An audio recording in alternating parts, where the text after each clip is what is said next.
Everyone, good morning. ಎಲ್ಲರೂ ಹೇಗಿದ್ದೀರಾ? ಚೆನ್ನಾಗಿದ್ದೀರಾ ಅಂತ ಅಂದ್ಕೊಳ್ತೀನಿ. ನಾನು ಗುಡ್ ಮಾರ್ನಿಂಗ್ ಹೇಳ್ತಾ ಇದ್ದೀನಿ, ಬಟ್ ನೀವು ಯಾವ ಟೈಮಲ್ಲಿ ನೋಡ್ತಾ ಇದ್ದೀರಾ ಅಂತ ನನಗಂತೂ ನಿಜವಾಗ್ಲೂ ಗೊತ್ತಿಲ್ಲ. ಬಟ್ ಯಾವುದೇ ಟೈಮಲ್ಲಿ ನೋಡ್ತಾ ಇದ್ರೂ ಪರವಾಗಿಲ್ಲ, ಎಲ್ಲ ದಿನವೂ ಚೆನ್ನಾಗಿರಲಿ ಅಂತ ಕೇಳ್ಕೊಳ್ತಾ ನಾನು ಇಲ್ಲಿ ನನ್ನ ಮಂಡೇ ಮಾರ್ನಿಂಗ್ ರೊಟೀನನ್ನು ನಿಮ್ಮ ಜೊತೆ ಶೇರ್ ಮಾಡ್ಕೊಳ್ತಾ ಇದ್ದೀನಿ. ಹಾಗೆಯೇ ಯಾರೆಲ್ಲ ವಿಡಿಯೋನ ಸಬ್ಸ್ಕ್ರೈಬ್ ಮಾಡ್ದಿರಾ ನೋಡ್ತಾ ಇದ್ದೀರಾ, ದಯವಿಟ್ಟು ಸಬ್ಸ್ಕ್ರೈಬ್ ಮಾಡಿಕೊಂಡು ಸಪೋರ್ಟ್ ಮಾಡಿ ಅಂತ ಕೇಳ್ಕೊಳ್ತೀನಿ. ಹಾಗೆಯೇ ನಾನು ತೋರಿಸ್ತಾ ಇರ್ತಕ್ಕಂಥ ರೆಸಿಪೀಸ್ಗಳು ನಿಮಗೆಲ್ಲರಿಗೂ ಸಹ ಎಲ್ಪ್ ಆಗ್ತಾ ಇದೆಯಾ ಇಲ್ವಾ ಅಂತಕ್ಕಂಥದ್ದು ನನಗಂತೂ ನಿಜವಾಗ್ಲೂ ಗೊತ್ತಾಗ್ತಾ ಇಲ್ಲ. ಬಟ್ ಯಾಕಂದರೆ ಯಾರೂ ಸಹ ಕಮೆಂಟ್ ಮಾಡಿ ತಿಳಿಸ್ತಾ ಇಲ್ಲ. ಸೊ ಹಾಗಾಗಿ ಏನಾದರೂ ಎಲ್ಪ್ ಆಗ್ತಾ ಇದೆ ಅಂತ ಅನಿಸಿದ್ರೆ ದಯವಿಟ್ಟು ಕಮೆಂಟ್ ಮೂಲಕ ನನಗೂ ಸಹ ತಿಳಿಸಿ. ನೀವು ಮಾಡ್ತಕ್ಕಂಥ ಒಂದು ಸಣ್ಣ ಲೈಕ್ ನಮಗೂ ಸಹ ವಿಡಿಯೋವನ್ನು ಮಾಡೋದಕ್ಕೆ ಮೋಟಿವೇಶನ್ ಸಿಕ್ತಂಗಾಗುತ್ತೆ. ಸೊ ಹಾಗಾಗಿ ಕೇಳ್ಕೊಳ್ತಾ ಇದ್ದೀನಿ. ಬನ್ನಿ, ಹಾಗಿದ್ರೆ ನಾನು ನನ್ನ ಇವತ್ತಿನ ದಿನದ ಒಂದು ವ್ಲಾಗನ್ನು ನಿಮ್ಮ ಜೊತೆ ಶೇರ್ ಮಾಡ್ಕೊಳ್ತಾ ಇದ್ದೀನಿ. ನಾನು ಯಾವುದೇ ಒಂದು ವ್ಲಾಗಲ್ಲಾದ್ರೂ ಅಷ್ಟೇ ಯಾವುದಾದ್ರೂ ಒಂದು ಹೆಲ್ದಿ ರೆಸಿಪೀಸ್ನ ಅಥವಾ ಹೊಸ ರೆಸಿಪೀಸ್ನ ನಿಮ್ಮ ಜೊತೆ ಶೇರ್ ಮಾಡ್ಕೊಳ್ಳೋದಕ್ಕೆ ಇಷ್ಟಪಡ್ತಾ ಇರ್ತೀನಿ.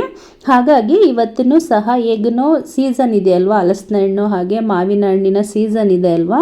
ಹಾಗಾಗಿ ನೈವೇದ್ಯಕ್ಕೆ ಅಂತ ಹೇಳ್ಕೊಂಡು ನಾನೇನು ಮಾಡಿದೆ, ಹಲಸಿನ ಹಣ್ಣನ್ನು ಯೂಸ್ ಮಾಡಿಕೊಂಡು ಒಂದು ನೈವೇದ್ಯವನ್ನು ಮಾಡ್ಕೊಂಡಿದ್ದೆ, ಪ್ರಸಾದವನ್ನು.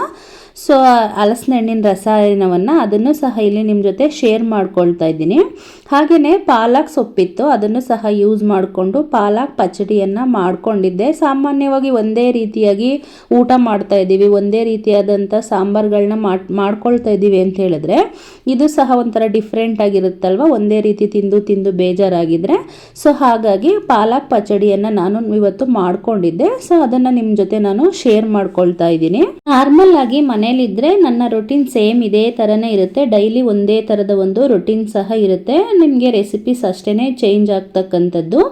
ಇಲ್ಲಿ ಮಾರ್ನಿಂಗ್ ಎದ್ದ ತಕ್ಷಣ ಹೇಗೂ ಇವಾಗ ಲೀವ್ ಇದೆಯಲ್ಲ, ಮಕ್ಕಳೆಲ್ಲ ನಿಧಾನಕ್ಕೆ ಎದ್ದೇಳ್ತಾರೆ. ಈಗ ಸಾಮಾನ್ಯವಾಗಿ ಕ್ಲಾಸ್ಗೆ ಏನಾದರೂ ಹೋಗೋದಿದ್ರೆ, ಸ್ಕೂಲ್ಗೆ ಹೋಗೋದಿದ್ರೆ ನಾನು 5 o'clock ಎದ್ಬಿಟ್ಟು ಎಲ್ಲವನ್ನು ರೆಡಿ ಮಾಡಬೇಕಿರುತ್ತೆ. ಬಟ್ ಇವಾಗ ಎಲ್ಲ ಸ್ವಲ್ಪ ಲೇಟಾಗೇ ಆಗುತ್ತಲ್ವ. ಸೊ ಹಾಗಾಗಿ ಮಾರ್ನಿಂಗೇ ಏನು ಮಾಡಿದೆ, ನಾನು ಒಂದು ಡ್ರಿಂಕನ್ನು ಮಾಡಿ ಕುಡಿದ್ಬಿಟ್ಟು ವಾಕಿಂಗು ಸಹ ಮುಗಿಸ್ಕೊಂಡು ಬಂದೆ. ಆಮೇಲೆ ಮುಗಿಸ್ಕೊಂಡು ಬಂದು ಫ್ರೆಶ್ ಅಪ್ ಆಗಿಬಿಟ್ಟು ಪೂಜೆಯನ್ನು ಮಾಡ್ತಾ ಇರ್ತಕ್ಕಂಥದ್ದು. ಸೊ ಅವರೇನಾದರೂ ಸ್ಕೂಲ್ಗೆ ಹೋಗ್ತಾರೆ ಅಂತ ಹೇಳಿದ್ರೆ ಫಸ್ಟೇ ಎಲ್ಲವನ್ನು ರೆಡಿ ಮಾಡಿಬಿಟ್ಟು ಟಿಫನ್ ಎಲ್ಲ ಮುಗಿಸ್ಕೊಂಡು ಅದಾದ ನಂತರ ನಾನು ಏನು ಮಾಡ್ತೀನಿ, ವಾಕಿಂಗ್ಗೆ ಹೋಗ್ತೀನಿ. ಒಟ್ಟಿನಲ್ಲಿ ಯಾವ ಥರ ಆದರೂ ಪರವಾಗಿಲ್ಲ, ಒಂದು ಟೈಮಲ್ಲಿ ದಿನಕ್ಕೆ 1 hour ಆದರೂ ಸಹ ನಾನು ಏನು ಮಾಡ್ತೀನಿ, ನನ್ನ ವಾಕಿಂಗನ್ನು ಕಂಪ್ಲೀಟ್ ಮಾಡ್ಕೊಳ್ತೀನಿ. ಪೂಜೆ ಎಲ್ಲ ಮುಗಿಸಿದ್ದಾಯಿತು. ನೈವೇದ್ಯಕ್ಕೆ ಅಂತೇಳಿ ಹಲಸಿನ ಹಣ್ಣನ್ನು ಯೂಸ್ ಮಾಡಿಕೊಂಡು ಒಂದು ರಸಾಯನವನ್ನು ಮಾಡ್ಕೊಳ್ತಾ ಇದ್ದೀನಿ. ಮೊದಲಿಗೆ ಇಲ್ಲಿ ಹಲಸಿನ ತೊಳೆಯನ್ನು ಈ ರೀತಿಯಾಗಿ ಬಿಡಿಸ್ಕೊಂಡು ಇಟ್ಕೊಂಡು ಅದಕ್ಕೆ ಸ್ವಲ್ಪ ಕಾಯನ್ನು ಸೇರಿಸ್ಕೊಂಡು ಅದರ ಜೊತೆ ಸ್ವಲ್ಪ ಕಲ್ಲು ಸಕ್ಕರೆಯನ್ನು ಸೇರಿಸ್ಕೊಂಡು ಸ್ವಲ್ಪ ದ್ರಾಕ್ಷಿಯನ್ನು ಸೇರಿಸ್ಕೊಂಡು ಮಿಕ್ಸ್ ಮಾಡ್ಕೊಳ್ತಾ ಇದ್ದೀನಿ. ಬೇಕು ಅಂತ ಹೇಳಿದ್ರೆ ಯಾವುದೇ ಡ್ರೈ ಫ್ರೂಟ್ಸ್ಗಳನ್ನ ಸೇರಿಸ್ಕೋಬಹುದು. ಹಾಗೆಯೇ ಜೇನುತುಪ್ಪವನ್ನು ಸಹ ಸೇರಿಸ್ಕೋಬೋದು. ಅವಲಕ್ಕಿ ಬೇಕಂತ ಹೇಳಿದ್ರೆ ನೆನೆಸ್ಬಿಟ್ಟು ಅದನ್ನು ಸಹ ಸೇರಿಸ್ಕೋಬೋದು. ಇಲ್ಲ ಕಡಲೆಪುರಿ ಸೇರಿಸ್ಕೊಳ್ತೀನಿ ಅಂತ ಹೇಳಿದ್ರೆ ಪ್ರತಿಯೊಂದನ್ನು ಸಹ ಒಂದೊಂದು ರೀತಿಯಾದಂಥ ಡಿಫ್ರೆಂಟ್ ಟೇಸ್ಟ್ಗಳನ್ನು ಕೊಡ್ತಾ ಇರುತ್ತೆ. ಬಟ್ ಇಲ್ಲಿ ನಾನು ಇದೇ ಸ್ವೀಟ್ ತುಂಬ ಜಾಸ್ತಿ ಇತ್ತು ಅಂತೇಳಿ ನಾನು ಜಸ್ಟ್ ಒಂದು ಸ್ವಲ್ಪ ಕಲ್ಲು ಸಕ್ಕರೆಯನ್ನು ಸೇರಿಸ್ಕೊಂಡಿದ್ದೀನಿ. ಬೇಕಂತ ಹೇಳಿದ್ರೆ ಬೆಲ್ಲವನ್ನು ಸಹ ಸೇರಿಸ್ಕೋಬೋದು. ನಿಮಗೆ ಆಪ್ಷನ್ ಯಾವ್ದು ಬೇಕಂತ ಅನಿಸುತ್ತೋ ಅದನ್ನು ಸೇರಿಸ್ಕೋಬೋದು. ಬಟ್ ಒನ್ ಟೈಮ್ ಆದ್ರೂ ಇದನ್ನು ಟ್ರೈ ಮಾಡಿ ನೋಡಿ, ತುಂಬಾ ಟೇಸ್ಟಿಯಾಗಿರುತ್ತೆ, ತುಂಬಾ ಚೆನ್ನಾಗಿರುತ್ತೆ. ಸೊ ಯಾವಾಗ ಹಲಸಿನ ಹಣ್ಣು ತಂದ್ರೂ ಇವಾಗ ಜಸ್ಟ್ ಬರೀ ತೊಳೆಗಳನ್ನೇ ತಿನ್ನೋ ಬದಲು ಈ ರೀತಿ ಡಿಫ್ರೆಂಟಾಗಿ ಮಾಡ್ಕೊಂಡು ತಿಂದರೆ, ಒಂದೇ ರೀತಿಯಾಗಿ ತಿಂದರೆ ಅಷ್ಟೊಂದು ಟೇಸ್ಟ್ ಅಂತ ಅನಿಸಲ್ಲ. ಡಿಫ್ರೆಂಟ್ ರೆಸಿಪೀಸ್ನ ಮಾಡಿ ತಿಂದರೆ ತುಂಬ ಚೆನ್ನಾಗಂತ ಅನಿಸುತ್ತೆ. ಸೊ ಹಾಗಾಗಿ ನಿಮ್ಗೆ ಯಾವ ಥರ ಅನಿಸುತ್ತೋ, ನಿಮ್ಗೆ ಯಾವ ಥರ ಇಷ್ಟ ಆಗುತ್ತೋ, ಯಾವ ಥರ ಮಾಡಿಕೊಂಡ್ರೆ ಆ ರೀತಿಯಾಗಿ ಮಾಡಿಕೊಂಡು ತಿನ್ನಿ. ಹೊಟ್ಟೆ ಹಸ್ತಂಥ ಸಂದರ್ಭದಲ್ಲಿ ಹಲಸಿನ ಹಣ್ಣನ್ನು ತಿನ್ನಿ, ಮತ್ತು ಊಟ ಆದ ನಂತರ ಹೊಟ್ಟೆ ತುಂಬಿದಾಗ ಮಾವಿನ ಹಣ್ಣು ತಿನ್ನಿ ಅಂತಕ್ಕಂಥದ್ದು ಗಾದೆನೇ ಇದೆ. ಒಟ್ಟಾರೆ ಯಾವ ಥರ ತಿಂತಿರೋ, ಸೀಸನ್ ಇರುವಾಗ ಏನು ಫ್ರೂಟ್ ಸಿಗುತ್ತೋ ಅದನ್ನು ತಿನ್ನಿ. ನಾನು ಪೂಜೆ ಎಲ್ಲ ಮುಗಿಸಿ ನೈವೇದ್ಯ ಎಲ್ಲ ಮಾಡಿದ್ದಾಯಿತು. ಮಾರ್ನಿಂಗ್ ಟಿಫನ್ಗೆ ಚಪಾತಿ ಮಾಡಬೇಕಂತ ಅಂದ್ಕೊಂಡಿದ್ದೆ. ಮಾಡೋದಕ್ಕೆ ಹಿಟ್ಟನ್ನು ಕಲಿಸ್ತಿದ್ದೆ, ಸಡನ್ನಾಗಿ ಕರೆಂಟ್ ಹೋಯಿತು. ಯಾಕೋ ಇವತ್ತು ಮಾರ್ನಿಂಗಿಂದ ಆ ಥರನೇ ಆಗ್ತಾಯಿತ್ತು. ಸಮ್ಟೈಮ್ಸ್ ಹೋಗೋದು, ಸಮ್ಟೈಮ್ಸ್ ಇರೋದು, ಆ ಥರ ಆಗ್ತಾಯಿತ್ತು. ಸರಿ ಅಂತೇಳಿ ಅದಕ್ಕೆ ಬೇರೆ ಏನು ರುಬ್ತಕ್ಕಂಥ ಪಲ್ಯಗಳೆಲ್ಲ ಮಾಡೋದಕ್ಕಾಗಲ್ಲ, ಗೊಜ್ಜೆಲ್ಲ ಮಾಡೋದಕ್ಕಾಗಲ್ಲ. ಸೊ ಹಾಗಾಗಿ ಬೀಟ್ರೂಟನ್ನೇ ಉಪಯೋಗಿಸ್ಕೊಂಡು ಪಲ್ಯವನ್ನು ಮಾಡ್ಕೊಳ್ಳೋಣ. ಅದ್ರ ಕಾಂಬಿನೇಷನು ಸಹ ಚಪಾತಿ ಜೊತೆ ತಿನ್ನೋದಕ್ಕೆ ಚೆನ್ನಾಗಿರುತ್ತೆ ಅಂತೇಳ್ಬಿಟ್ಟು ಮಾಡ್ಕೊಳ್ತಾ ಇದ್ದೆ. ಹಾಗಾಗಿ ನನ್ನ ಮಗನೂ ಸಹ ನಾನು ಬೀಟ್ರೂಟ್ ತುರ್ಕೊಡ್ತೀನಿ. ಇವಾಗ ಮನೇಲಿ ಇರ್ತಾರಲ್ವ ಮಕ್ಕಳು, ಸೊ ಹಾಗಾಗಿ ಅವ್ರಿಗೂ ಸಹ ಟೈಮ್ ಪಾಸ್ ಮಾಡೋದಕ್ಕೆ ಬೇಜಾರಾಗ್ತಾ ಇರುತ್ತಲ್ಲ. ಸೊ ಈ ಥರದ್ದು ಒಂದೊಂದು ಕೆಲಸಗಳಿಗೆ ಜೊತೆಯಲ್ಲಿ ಅವ್ರನ್ನೂ ಸಹ ಸೇರಿಸ್ಕೊಂಡ್ರೆ ಅವ್ರಿಗೂ ಸಹ ಏನಾಗುತ್ತೆ, ಟೈಮ್ ಪಾಸು ಸಹ ಆಗುತ್ತೆ. ಹಾಗೆಯೇ ಸ್ವಲ್ಪ ಅವರಿಗೂ ಒಂದು ಕಲಿಕೆಗಳಾಗುತ್ತೆ ಇದೆಲ್ಲದರಲ್ಲೂ ಸಹ. ಹಾಗಾಗಿ ಅವ್ರಿಗೆ ಮಾಡೋದಕ್ಕೆ ಏನು ಸಾಧ್ಯನೋ ಮತ್ತು ಇಂಟ್ರೆಸ್ಟಾಗಿ ಯಾವ ಕೆಲಸಗಳನ್ನು ಮಾಡ್ತೀವಿ ಅಂತ ಹೇಳ್ತಾರೋ ಆ ಒಂದು ಕೆಲಸಗಳಿಗೆ ಏನು ಮಾಡ್ತೀನಿ ಅವರನ್ನು ಸಹ ಇನ್ಕ್ಲೂಡ್ ಮಾಡ್ಕೊಳ್ತೀನಿ. ಚಪಾತಿ ಮತ್ತು ಪಲ್ಯ ಎಲ್ಲವನ್ನು ಮಾಡ್ಕೊಂಡಿದ್ದಾಯಿತು. ಯಾವುದೇ ರೆಸಿಪೀಸನ್ನು ನಾನು ಶೇರ್ ಮಾಡ್ಕೊಂಡಿಲ್ಲ. ಇದು ಸಾಮಾನ್ಯವಾಗಿ ಗೊತ್ತೇ ಇರುತ್ತಲ್ವ, ನಾರ್ಮಲಾಗಿ ಮಾಡ್ತಕ್ಕಂಥದ್ದು. ಸೊ ಹಾಗಾಗಿ ನಾನು ಅದನ್ನು ಯಾವುದನ್ನು ಸಹ ಇಲ್ಲಿ ನಿಮ್ಮ ಜೊತೆ ಶೇರ್ ಮಾಡ್ಕೊಂಡಿಲ್ಲ.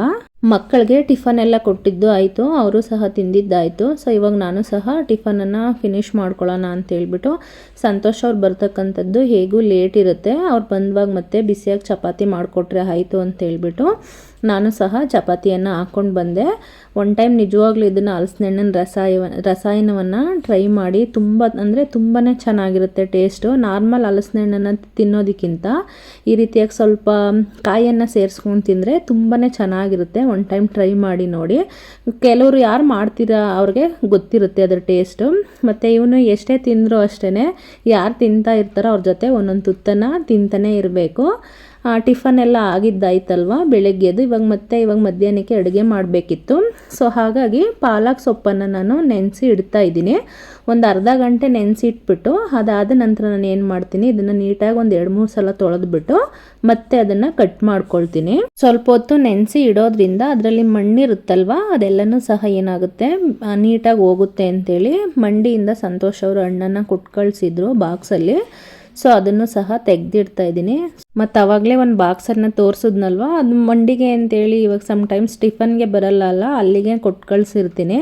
ಅದು ಎಷ್ಟೋ ದಿನದ ಟೈಮಲ್ಲಿ ಕೊಟ್ಟು ಕಳಿಸಿದಂಥ ಬಾಕ್ಸು ಎಲ್ಲ ಅದನ್ನು ಕ್ಲೀನು ಸಹ ಮಾಡಿಲ್ಲ.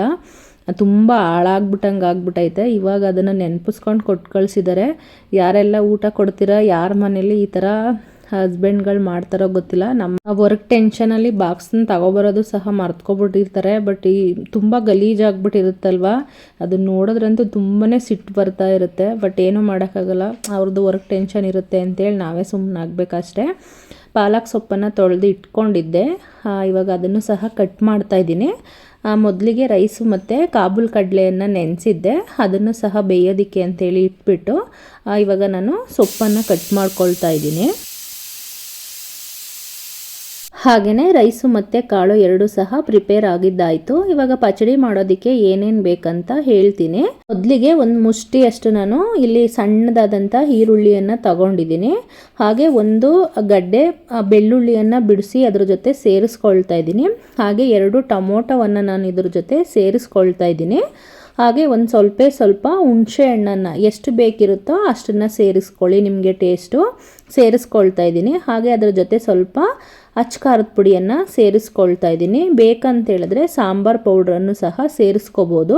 ಅಚ್ಕಾರದ ಪುಡಿ ಜೊತೆ ತಿಳಿ ಸಾಂಬಾರು ಪೌಡ್ರನ್ನು ಸಹ ನಾನಿಲ್ಲಿ ಸೇರಿಸ್ಕೊಳ್ತಾ ಇದ್ದೀನಿ. ಟೇಸ್ಟು ತುಂಬಾ ಚೆನ್ನಾಗಿರುತ್ತೆ ತಿಳಿ ಸಾಂಬಾರು ಪೌಡ್ರನ್ನು ಸೇರಿಸ್ಕೊಂಡ್ರೆ. ಹಾಗಾಗಿ ನಾನು ಅದನ್ನು ಸಹ ಸೇರಿಸ್ಕೊಳ್ತಾ ಇದ್ದೀನಿ. ಇವಾಗ ಸ್ವಲ್ಪ ನೀರನ್ನು ಸೇರಿಸ್ಕೊಂಡು ಇದನ್ನು ನುಣ್ಣಗೆ ಚೆನ್ನಾಗಿ ರುಬ್ಕೋಬೇಕು. ಪೇಸ್ಟ್ ತುಂಬ ಚೆನ್ನಾಗಾದರೆ ನಮಗೆ ಪಚಡಿನೂ ಸಹ ತುಂಬ ಚೆನ್ನಾಗಾಗುತ್ತೆ. ಹಾಗಾಗಿ ಇವಾಗ ಇದಿಷ್ಟು ರೆಡಿ ಆದರೆ ಬೇಗನೆ ನಾವೇನು ಮಾಡ್ಬೋದು, ಈ ಒಂದು ಚಟ್ನಿಯನ್ನು ಅಥವಾ ಪಚಡಿಯನ್ನು ಮಾಡ್ಕೋಬೋದು.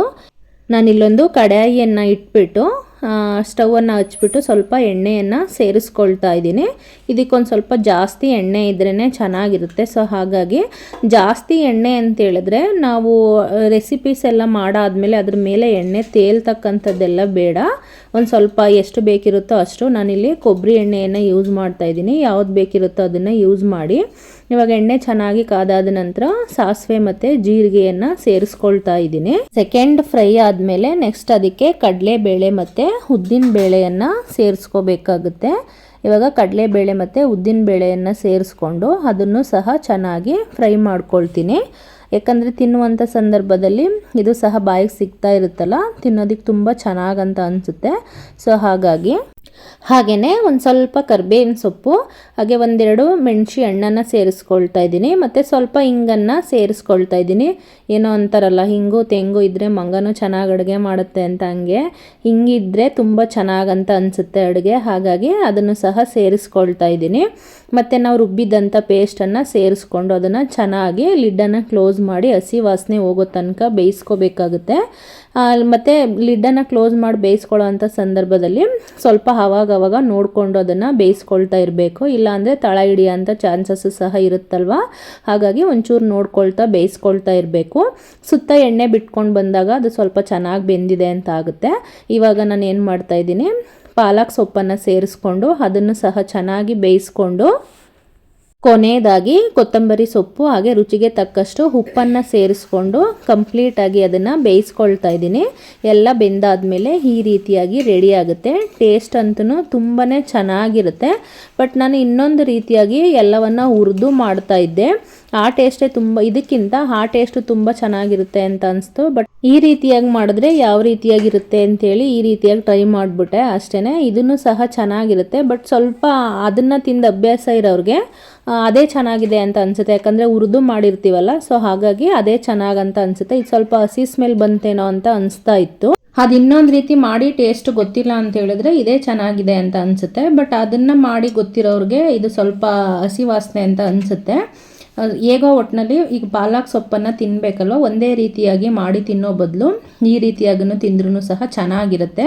ಇಲ್ಲಿ ನಾನು ಸಹ ನನ್ನ ತಟ್ಟೆಯನ್ನು ಸರ್ವ್ ಮಾಡ್ಕೊಂಡಿದ್ದೀನಿ. ಕಾಬೂಲ್ ಕಡಲೆಗೆ ಯಾವುದೇ ರೀತಿಯಾದಂತಹ ಒಗ್ಗರಣೆಯನ್ನು ಹಾಕೊಂಡಿಲ್ಲ. ಪ್ರತಿಯೊಂದಕ್ಕೂ ಸಹ ಆಯಿಲ್ ಸೇರಿಸ್ತಾ ಇದ್ದರೆ ಅದು ಕ್ಯಾಲೋರಿ ಸಹ ಕೌಂಟ್ ಆಗ್ತಾ ಇರುತ್ತಲ್ವ ಜಾಸ್ತಿ. ಹಾಗಾಗಿ ನಾನು ಆಯಿಲನ್ನು ಅದಕ್ಕೆ ಸೇರಿಸ್ಕೊಂಡಿಲ್ಲ. ಹಾಗೆಯೇ ಒಂದು ಹೆಲ್ದಿ ಫ್ಯಾಟ್ಗೋಸ್ಕರ ಅಂಥೇಳಿ ಈ ಪಚಡಿ ಮೇಲೆ ಸ್ವಲ್ಪ ತುಪ್ಪವನ್ನು ಸೇರಿಸ್ಕೊಂಡಿದ್ದೀನಿ. ಈ ಬಿಸಿ ಅನ್ನದ ಜೊತೆ ತುಪ್ಪವನ್ನು ಸೇರಿಸ್ಕೊಂಡು ತಿಂದರೆ ಟೇಸ್ಟ್ ಅಂತೂ ತುಂಬಾ ಚೆನ್ನಾಗಿರುತ್ತೆ. ಈ ರೆಸಿಪಿಯನ್ನು ನೀವು ಒಂದು ಟೈಮ್ ಟ್ರೈ ಮಾಡಿ ನೋಡಿ. ಆಲ್ಮೋಸ್ಟ್ ಎಲ್ಲರಿಗೂ ಗೊತ್ತಿರುತ್ತೆ ಅಂತ ಅಂದ್ಕೊಳ್ತೀನಿ. ಬಟ್ ನಾನು ಈ ರೀತಿಯಾಗಿ ಮಾಡ್ತೀನಿ ಅಂತೇಳಿ ನಿಮ್ಮ ಜೊತೆ ಶೇರ್ ಮಾಡ್ಕೊಂಡಿದ್ದೀನಿ ಅಷ್ಟೇ. ಇದಾಗಿತ್ತು ಇವತ್ತಿನ ನನ್ನ ಒಂದು ವಿಡಿಯೋ. ಎಲ್ಲರಿಗೂ ಇಷ್ಟ ಆಗಿದೆ ಅಂತ ಅಂದ್ಕೊಳ್ತೀನಿ. ಯಾರೆಲ್ಲ ಕೊನೆ ತನಕ ವಿಡಿಯೋವನ್ನು ನೋಡಿದ್ರಿ ಎಲ್ಲರಿಗೂ ಸಹ ಥ್ಯಾಂಕ್ ಯು ಸೋ ಮಚ್. ಹಾಗೆ ನನ್ನ ಎಲ್ಲ ರೆಸಿಪೀಸ್ಗಳು ನಿಮಗೆ ಇಷ್ಟ ಆಗ್ತಾ ಇದೆ ಅಂತ ಅಂದ್ಕೊಳ್ತೀನಿ. ನನಗೆ ಎಷ್ಟು ಸಾಧ್ಯ ಆಗುತ್ತೋ ಅಷ್ಟು ಹೆಲ್ದಿ ರೆಸಿಪೀಸ್ಗಳನ್ನು ನಿಮ್ಮ ಜೊತೆನೂ ಸಹ ನಾನು ಶೇರ್ ಮಾಡ್ಕೊಳ್ಳೋದಕ್ಕೆ ಇಷ್ಟಪಡ್ತೀನಿ. ಮತ್ತೊಂದು ವಿಡಿಯೋದಲ್ಲಿ ಸಿಗ್ತೀನಿ. ಎಲ್ಲರಿಗೂ ಸಹ ಥ್ಯಾಂಕ್ ಯು.